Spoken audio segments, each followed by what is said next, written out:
আলহামদুলিল্লাহ,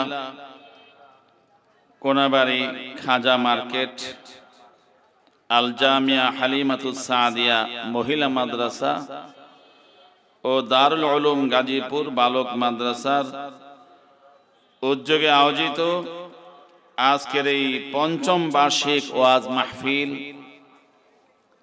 মাহফিলের মুহতারম সভাপতি, আমন্ত্রিত ওলামায়ে কেরাম, আমন্ত্রিত অতিথিবৃন্দ, সমবেত আমার মুসলিম ভাই ও বন্ধুগণ, মহান রব্বুল আলামিনের দরবারে কালিমাতুশ শুকর আদায় করছি। আজকের এই মুবারক মাহফিলে আল্লাহ জাল্লা শানুহু আমাদেরকে উপস্থিত হওয়া তৌফিক দিয়েছেন। সকলে প্রাণ খুলে হৃদয়ের গভীর থেকে মহান প্রভু দরবারে শুকরিয়া আদায় করি, আলহামদুলিল্লাহ। মুহতারাম হাজিরিন, আল্লাহ তাআলা আমাদের প্রতি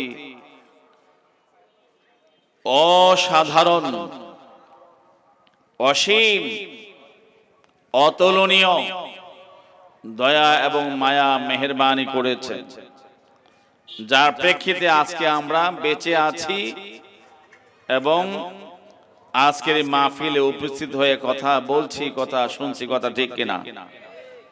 গতকাল জুমার দিন সবারই জানা, স্মরণকালের সবচেয়ে ভয়াবহ ভূমিকম্প সংঘটিত হয়ে গেছে বেলা 10:38 কিংবা 39 সময়। আবার 24 ঘন্টা পার না হতেই আজকে 10:30টার দিকে আবার ভূমিকম্প অনুভূত হয়েছে। আবার দিন না যেতেই সন্ধ্যা 6:05 আজকে সন্ধ্যায়ও দেশের বিভিন্ন অংশে ভূমিকম্প অনুভূত হয়েছে। এই ভূমিকম্প এটা 5 মাত্রায় ছিল। আল্লাহ তাআলা এটাকে 5 মাত্রায় সীমাবদ্ধ রেখেছেন, কন্ট্রোল করেছেন। যদি তিনি এটাকে 5 মাত্রায় সীমাবদ্ধ না রেখে 8-10 মাত্রায় এটাকে ঊর্ধ্ব গতিশীল করে দিতেন, তাহলে হয়তোবা আমাদের ঠিকানা জমিনের উপরে না হয়ে এতক্ষণ জমিনের নিচে হতো, কথা ঠিক কিনা? তাহলে আমাদেরকে রক্ষা করেছেন কে? আরো জোরে, কে রক্ষা করেছেন? আল্লাহ জাল্লা শানুহু। তিনি আমাদেরকে দয়া করে মায়া করে রক্ষা করেছেন। এই জন্য আবারও শুকরিয়া আদায় করছি, আলহামদুলিল্লাহ। মুহতারাম হাজিরিন, এই ভূমিকম্প কেন হয় আর এই ভূমিকম্প কি লক্ষ্যে দুনিয়াতে সংঘটিত হয়? আল্লাহ তাআলা তার রাসূল সাল্লাল্লাহু আলাইহি সাল্লামের মাধ্যমে হাদিসে রাসূলে এর বিবরণ করে দিয়েছেন, এর বর্ণনা করে দিয়েছেন যে দুনিয়াতে ভূমিকম্প কেন হয় এবং কী উদ্দেশ্য সামনে রেখে এই ভূমিকম্প আল্লাহ তাআলা সংঘটিত করে থাকেন। ভূমিকম্পের যে উদ্দেশ্য, সেই উদ্দেশ্য হলো আল্লাহ রাসূলের ভাষায় যালিকা ইখাউফুল্লাহু ইবাদা, যালিকা ইখাউফুল্লাহু ইবাদা। ভূমিকম্প, ভূমিধস, নানা রকমের বিপদ বিপর্যয়, নানা রকমের আযাব গজব, ভয়ানক ভয়াবহ প্রেক্ষাপট আল্লাহ তাআলা সৃষ্টি করেন দুনিয়ার বুকে।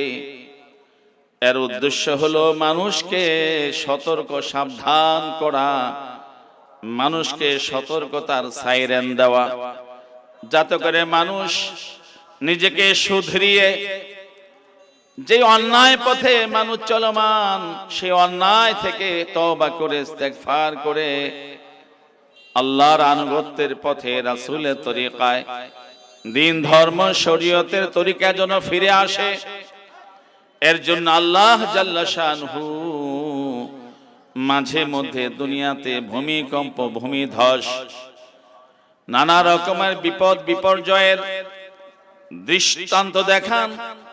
যালিকা ইউখাউফুল্লাহু বিহি ইবাদা, এগুলো হচ্ছে আল্লাহর তরফ থেকে সতর্ক সাইরেন, সতর্ক বার্তা।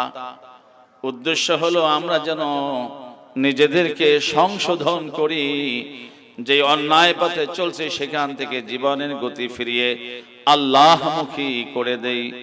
এই হলো এই ভূমিকম্পের উদ্দেশ্য। মুহতারাম হাজিরিন, গতকালকে ভূমিকম্প হয়েছে।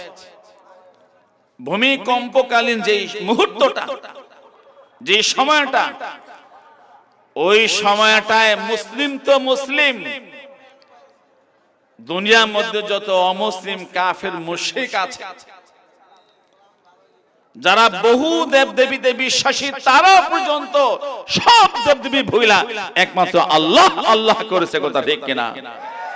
সবার মুখে ছিল লা ইলাহা ইল্লা আনতা সুবহানাকা ইন্নী কুনতু মিনাজ জালিমিন।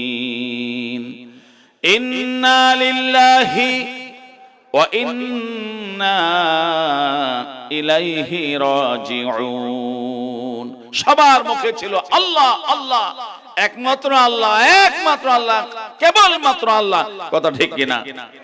এই যে নির্ভেজাল, খাঁটি, নিখুঁত, নির্ভেজাল তাওহীদ, এই তাওহীদে যদি আমরা বিশ্বাসী হতে পারি, থাকতে পারি, এবং আল্লাহর স্মরণকে যদি সদা সর্বদা এই দিলে জাগরুক রাখতে পারি, তাহলে আল্লাহর রহমত আমাদের উপর বর্ষিত হবে। আল্লাহর তরফ থেকে করুণার ফয়সালা হবে, আল্লাহর তরফ থেকে মুক্তি এবং সুরক্ষার ফয়সালা হবে। বলুন সুবহানাল্লাহ। আর যদি আল্লাহ থেকে গাফেল হয়ে যায়, আল্লাহকে ভুলে যায়, তো আল্লাহ তাআলা কোরআনে বলেছেন, ওমান আ'রাদা আন যিকরি ফাইন্না লাহু মাঈশাতান দানকা ওয়া নাহশুরুহু ইয়াওমাল কিয়ামাতি আ'মা قال ربي لما حشرتني أعمى وقد كنت بصيرا قال كذلك أتتك آياتنا فنسيتها وكذلك اليوم تنسى। আল্লাহ বলেছেন, আমার জিকির থেকে, আমার দিন থেকে, আমার নাজিলকৃত কোরআন থেকে, আমার প্রবর্তিত দিন ধর্ম শরিয়া থেকে যখন কেউ গাফেল হয়ে যায়, উদাসীন হয়ে যায়, মুখ ফিরিয়ে অন্যদিকে ছুটতে শুরু করে, তখনই আমি তাদের জীবনকে নানান সংকটে নিমজ্জিত করে দেই। মুহতারাম হাজিরিন, ভূমিকম্প, ভূমিধস আল্লাহ দিয়েছেন আমাদের জন্য সতর্ক সাইরেন, আমাদেরকে সতর্ক করবার জন্য। এরপরে আল্লাহ রাসূল বর্ণনা করেন উম্মতের মাঝে ভূমিকম্প, ভূমিধস কখন হয়, কেন হয়।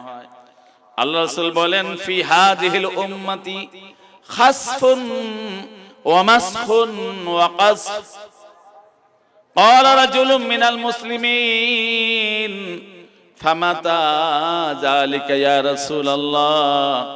ক্বালা রাসূলুল্লাহি সাল্লাল্লাহু আলাইহি ওয়াসাল্লাম ইযা যাহারাতিল কায়ানি ওয়াল মাআজিফ ওয়া শুরিবাতিল খুমুর আও কামা ক্বালা আলাইহিস সালাতু ওয়াস সালাম। মাজমাউজ যাওয়ায়েদ নামে হাদিসের কিতাব, এই কিতাবের মধ্যে আল্লাহ রাসূল সাল্লাল্লাহু আলাইহি ওয়াসাল্লামের হাদিস বর্ণিত হয়েছে। আল্লাহ রাসূল বলেছেন, আমার এই উম্মতের মধ্যে তিন ধরনের বড় বড় আযাব নেমে আসবে, তিন ধরনের বড় বড় দুর্ঘটনা সংঘটিত হবে। তার মধ্যে একটি দুর্ঘটনা হচ্ছে খাসফুন, অর্থাৎ ভূমিধস, ভূমিকম্প। দুই নাম্বার হলো মাসখুন, উম্মতের আকার আকৃতি বিকৃত করে দেওয়া হবে, মানুষের আকার আকৃতি পরিবর্তন করে দেওয়া হবে।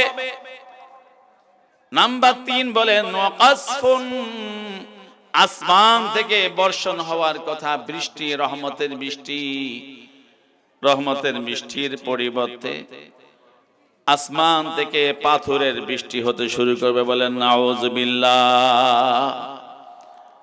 ভূমিকম্প, ভূমিধস, আকার বিকৃতির আযাব এবং আসমান থেকে পাথরে বৃষ্টি, পাথর বর্ষণের আযাব এই উম্মতের উপর নেমে আসবে। যখন আল্লাহ রাসূল কোন আযাবের কথা বলতেন, হাদিসের মধ্যে আসছে ইহমাররাত ওয়াজনাতা, তখন রাসূল আকরাম সাল্লাল্লাহু আলাইহি ওয়াসাল্লামের চেহারা মোবারক লাল রক্তিম হয়ে যেত আল্লাহর ভয়ে, চোখের ভিতরে লাল রক্তিম হয়ে যেত আল্লাহর ভয়ে। আল্লাহ রাসূল যখন আল্লাহর এই আযাবের কথা বয়ান করছিলেন, আল্লাহ রাসূল সাল্লাল্লাহু আলাইহি ওয়াসাল্লামের এই রবের এই অবস্থা ছিল, এই অবস্থা দেখে মাজমার মধ্যে আবু বকর, ওমর, ওসমান, সাহাবায়ে কেরাম কারো সাহস হচ্ছিল না রাসূলের সামনে মুখ খুলে কথা বলবে। ক্বালা রাজুলুম মিনাল মুসলিমিন, একজন জনৈক সাহাবী তিনি সাহস করে জিজ্ঞেস করলেন, ইয়া রাসূলুল্লাহ ফামাতা যালিক, হে আল্লাহ রাসূল, এই ধরনের আযাব, ভূমিকম্প, ভূমিধস, আকার বিকৃত করে দেওয়ার মতো আযাব, আসমান থেকে পাথরের বৃষ্টি বর্ষণের মতো আযাব, এমন ভয়ানক ধ্বংসাত্মক আযাব কখন, কি কারণে এই উম্মতের মধ্যে আসবে? ফামাতা যালিকা ইয়া রাসূলুল্লাহ। ক্বালা রাসূলুল্লাহ সাল্লাল্লাহু তাআলা আলাইহি ওয়াসাল্লাম, ইযা যাহারাতিল কায়ানি ওয়াল মাআজিফ ওয়া শুরিবাতিল খুমুর। আল্লাহ রাসূল বললেন, এক নম্বরে যখন উম্মতের মধ্যে ব্যাপকভাবে গান, ওয়াল মাআজিফ, দুই নম্বরে ব্যাপকভাবে মিউজিক, গান বাজনা, মিউজিক এর যখন ব্যাপক সয়লাভ হবে উম্মতের মধ্যে, নায়িকা, গায়িকা, নর্তকীদেরকে আমদানি করে নানা রকমের গানের আড্ডা, গানের মঞ্চ কায়েম হবে, কনসার্ট করা হবে, নানা রকমের আনন্দ ফুর্তির নামে নারী পুরুষের অবাধ মেলামেশা হবে। আর সেখানে যুবতী নারীরা গান গাইবে, তাদের সঙ্গে তাল মিলিয়ে যুবকরা নৃত্য করবে। এ ধরনের মিউজিক এবং গান বাজনার সয়লাভ যখন সমাজে ব্যাপকতা লাভ করবে। অশুরিবাতিল খুমর, তিন নম্বরে যখন সমাজের মধ্যে ব্যাপকভাবে মাদকের ব্যবহার ছড়িয়ে পড়বে, মদ, নেশা, খুমুর, নানা রকমের নেশা, এক প্রকারের মদ না, নানা রকমের মদ, নানান নামে নানান ব্র্যান্ডে সমাজে ব্যাপক যখন নেশাখুরি শুরু হবে, আল্লাহ রাসূল বলেন যে তখন আল্লাহ তাআলা এই দুনিয়ার মধ্যে ভূমিকম্প, ভূমিধসের মতো আযাব পাঠাবেন, এই দুনিয়ার মধ্যে আকার বিকৃতি করে দেওয়ার আযাব পাঠাবেন। এই দুনিয়ার মধ্যে আল্লাহ তাআলা তখন আসমান থেকে বৃষ্টির পরিবর্তে পাথরের বর্ষণ শুরু করবেন। বলেন নাউজুবিল্লাহ। মুহতারাম হাজিরিন, আজকে আমাদের সমাজের অবস্থা কি? আজকে আমাদের পরিবেশ কি? ব্যক্তিগত জীবনে তো আছেই গান বাজনা, মিউজিক, সামাজিক ভাবে যুব সংঘ প্রতিষ্ঠা করে, যুবকদের ক্লাব প্রতিষ্ঠা করে, সামাজিক ভাবে নানান স্কুল, কিন্ডারগার্টেন, শিক্ষা একাডেমির তরফ থেকে বার্ষিক খেলাধুলা, স্পোর্টসের নামে সেখানে নানা রকমের এই সকল গান আর কনসার্টের আয়োজন করা হচ্ছে, ঠিক কিনা বলেন? আগেও তো আমরা স্কুলে পড়েছি, ওই সময় তো এগুলো ছিল না। বাৎসরিক খেলাধুলা ছিল, স্বাস্থ্য সম্মত খেলা, যে খেলাধুলার মধ্যে স্বাস্থ্য চর্চা হয়, এমন খেলা ছিল যে খেলার মধ্যে জ্ঞান চর্চা হয়, এমন খেলাধুলা ছিল যে খেলাধুলার মধ্যে আত্মার সত্যিকার অর্থে বিনোদন হয়, দেহের সত্যিকার অর্থে আনন্দ বিনোদন হয়, এমন খেলাধুলা ছিল। বর্তমানে তো সেগুলো নেই, সেগুলোতে আউট করে দিয়ে সেখানে যত অশ্লীলতা, যত বেহায়াপনা, অবাধে ছেলে মেয়েদের মেলামেশা, অবাধে ছেলে মেয়েদের একত্রিত হয়ে সম্মিলিত নাচ, সম্মিলিত ড্যান্স ইত্যাদির মাধ্যমে সামাজিক ব্যবস্থাপনায়, এমনকি রাষ্ট্রের তরফ থেকে স্কুল কলেজগুলোতে বাৎসরিক এই খেলাধুলার নামে এই ধরনের গান বাজনার অর্থায়ন করা হচ্ছে। কথা ঠিক কিনা? যে সমাজে আমরা সবাই মিলে এইভাবে লেগে যাই অন্যায় কাজে, যেখানে প্রতিবাদ করবার কথা ছিল, একজন মুমিন হিসাবে, একজন মুসলিম হিসাবে যে কর্তব্য ছিল, আল্লাহ তাআলা কোরআনে কারিমে বলেছেন, ওয়ালতাকুম মিনকুম উম্মাতুন ইয়াদউনা ইলাল খায়রি ওয়া ইয়ামুরুনা বিল মা'রুফি ওয়া ইয়ানহাউনা আনিল মুনকার। মুমিন হিসাবে কর্তব্য ছিল নিজে নেকামল করব, অন্যকে নেকামল কথা বলবো, নিজে অন্যায় থেকে বিরত থাকবো, অন্যকেও অন্যায় থেকে বিরত রাখবার সর্বাত্মক চেষ্টা করবো। কথা ঠিক কিনা? কিন্তু সেটা আমরা ছেড়ে দিয়েছি। যারা নামাজি নামাজ পড়ছে, যারা রোজা রাখছে, যারা হজ করছে, আর সমাজে ব্যাপকভাবে এ ধরনের অন্যায় অনাচার অশ্লীল কর্মকাণ্ডের প্রসার ঘটছে, কেউ কাউকে না ব্যক্তিগত বাধা দিচ্ছে, না সামাজিক ভাবে এখন প্রতিরোধ গড়ে তুলছে। কথা ঠিক কিনা? মুহতারাম হাজিরিন, আল্লাহ তাআলা কোরআন কারীমের সতর্ক সাইরেন 1400 বছর আগে বাজিয়ে রেখেছেন। কোরআনে নাজিল হয়েছে, ওয়াত্তাকু ফিতনাতাল লা তুসিবান্নাল্লাযীনা যালামু মিনকুম খাসসা ওয়া'লামু আন্নাল্লাহা শাদীদুল ইকাব। সাবধান, হুঁশিয়ার, ওই ফিতনা, ওই আযাব থেকে সাবধান, যে আযাব নেমে আসবে তখন শুধু তোমাদের মধ্যে যারা অপরাধী তাদেরকে আক্রান্ত করবে না, তোমাদের মধ্যে যারা নেককার, দিনদার, খাস বিশেষ ব্যক্তি তাদেরকেও সেই আযাব আক্রান্ত করবে। বলেন নাউজুবিল্লাহ। এই জন্য আমরা যদি আমাদের অবস্থান থেকে সেই আমর বিল মারুফ নাহি আনিল মুনকারের দায়িত্বটুকু পালন না করি, তাহলে কিন্তু এই ভূমিকম্প ভূমিধস থেকে আমরা বাঁচতে পারবো না। যারা নিজেদেরকে ধার্মিক মনে করছি তারাও সেই আযাবে আক্রান্ত হবে। এই জন্য আমাদেরকে সামাজিক ভাবে, রাজনৈতিক ভাবে সর্বাত্মক আমাদের শক্তি ব্যয় করে সকল অন্যায় অনাচার অশালীনতার বিরুদ্ধে প্রতিরোধ গড়ে তুলতে হবে ইনশাআল্লাহ। রাজি আছেন সবাই? ইনশাআল্লাহ রাজি আছেন? ইনশাআল্লাহ আল্লাহ তাআলা তৌফিক দান করুক। মুহতারাম হাজিরিন, এই যে গেল 24 ঘন্টার মধ্যে একবার দুইবার না, তিনবার ভূমিকম্পের প্রকাশ ঘটলো, অনুভূত হলো। আবহাওয়া বিজ্ঞানে যারা অভিজ্ঞ তারা ইতিমধ্যে এই তাদের পূর্বাভাস দিয়েছে, সম্ভাব্য পূর্বাভাস, যে বাংলাদেশ অত্যন্ত ঝুঁকিপূর্ণ অবস্থানে আছে, যে কোনো মুহূর্তে 8-10 মাত্রার ভূমিকম্প হতে পারে। বলেন নাউজুবিল্লাহ। আর জোরে বলেন নাউজুবিল্লাহ। আল্লাহ আমাদেরকে হেফাজত করুন, আমাদের দেশকে হেফাজত করুন, এই উম্মাহকে আপনি হেফাজত করুন। এই জন্য গুনাহ মুক্ত জীবন যাপন করতে হবে। কি করতে হবে? গুনাহ মুক্ত জীবন, তওবা করতে হবে, ইস্তেগফার করতে হবে। যখন কোন মানুষ তওবা করে, ইস্তেগফার করে এবং আল্লাহর ভয়ে নিজের অন্যায় অনাচারকে স্মরণ করে এই চোখ দিয়ে 1 ফুটো 2 ফুটো পানি বের করে দেয়, আল্লাহ তাআলা রাসূল সাল্লাল্লাহু আলাইহি ওয়াসাল্লাম সুসংবাদ দিয়েছেন, সামাআতুন ইউযিল্লুহুমুল্লাহ ইয়াওমা লা যিল্লা ইল্লা যিল্লুহু মিনহুম রাজুলুন যাকারাল্লাহা খালিয়া ফাফাদাত আইনা। আল্লাহ রাসূল বলেন, কিয়ামতের দিন ওই ভয়াবহ দিবসে 7 প্রকারের মানুষকে আল্লাহ তাআলা এক বিশেষ ছায়া তলে তাদেরকে আশ্রয় দান করবেন।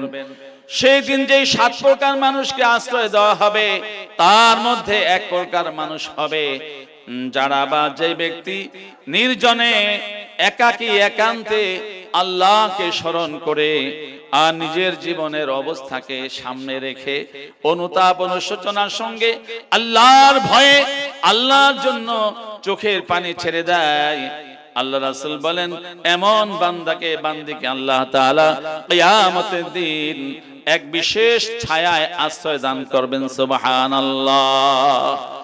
আল্লাহর ভয়ে কান্না, আল্লাহর ভয়ে গুনাহমুক্ত জীবন যাপন করা, আল্লাহর ভয়ে গুনাহ থেকে ফিরে থাকা, এটা বহুতই পছন্দনীয় কাজ আল্লাহ তাআলার কাছে।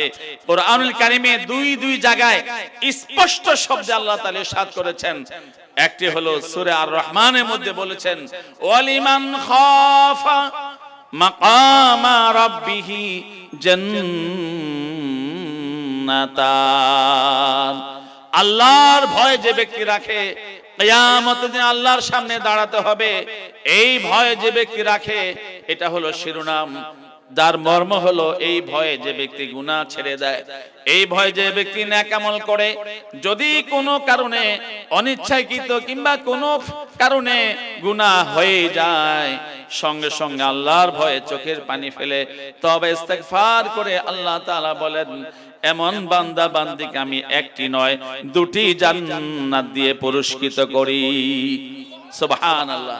এবং আরেক জায়গায় আল্লাহ বলেছেন সূরা নাজিয়াতের মধ্যে ওয়া আম্মা মান খাফা মাকামা রাব্বিহি ওয়া নাহান নাফসা আনিল হাওয়া ফাইনাল জান্নাতা হিয়াল মাওয়া। যে ব্যক্তি আল্লাহর ভয় রাখে আর আল্লাহর ভয়কে কেন্দ্র করে নিজেকে সব রকমের গুনাহ থেকে বিরত রাখে, গুনাহের মধ্যে লিপ্ত হয় না, ওয়ানাহান নাফস আনিল হাওয়া, নিজেকে গুনাহ থেকে বিরত রাখে, আল্লাহ তাআলা সুসংবাদ দিচ্ছেন ফাইনাল জান্নাতা হিয়াল মাওয়া, তার ঠিকানা হলো জান্নাত। সুবহানাল্লাহ। এজন্য তওবা করতে হবে, ইস্তেগফার করতে হবে। এই ধরনের আযাব গজব থেকে, ভূমিকম্পের এই ধরনের ভয়াবহ পরিবেশ পরিস্থিতি থেকে বাঁচবার উপায় হচ্ছে তওবা করা। মুহতারাম হাজিরিন, এই তওবার ক্ষেত্রে নিজেকে সবচেয়ে বড় উপযুক্ত মনে করতে হবে, নিজেকে সবচেয়ে বড় অপরাধী জ্ঞান করতে হবে যে আমি সবচেয়ে বড় অপরাধী, আমার অপরাধের কারণেই দুনিয়াতে আযাব গজব আসছে। এরকম না যে অন্যের দিকে ঠেলে দিলাম, অন্যের উপরে ফেলে দিলাম যে অমুকের কারণে আযাব আসছে, অমুকের কারণে আযাব আসছে। নো, আমার কারণে, আমার অপরাধের কারণে দুনিয়াতে আযাব আসছে। এই জন্য আমরা প্রত্যেকে যদি এভাবে নিজেকে আল্লাহ দরবার অপরাধী রূপে দাঁড় করাই, আর বিশেষ করে এখন শীতের রজনী আসছে, এই শীতের রজনী একটা বহুত বড় নিয়ামতের রজনী। শীতকালে দিন হয় ছোট, রাত হয় বড়। এজন্য হাদিসের মধ্যে এসেছে ক্বালা রাসূলুল্লাহি সাল্লাল্লাহু তাআলা আলাইহি ওয়াসাল্লাম আশ-শিতাউ রাবিউল মুমিনিন।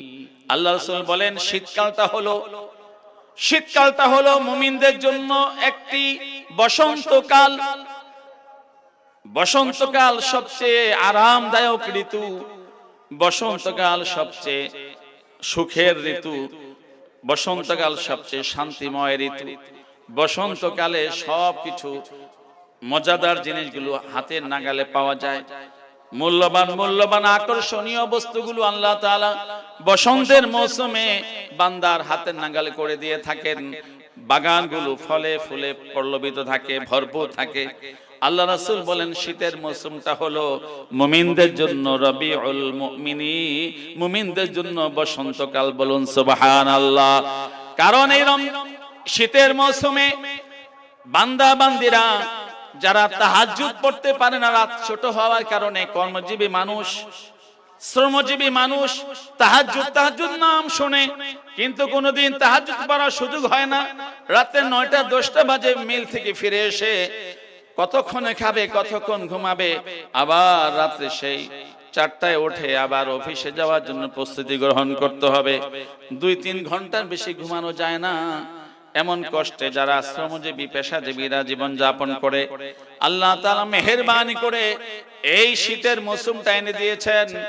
সেই শীতের মৌসুমে সেই সন্ধ্যা 6টা বাজে গিয়ে সূর্য উদয় হবে।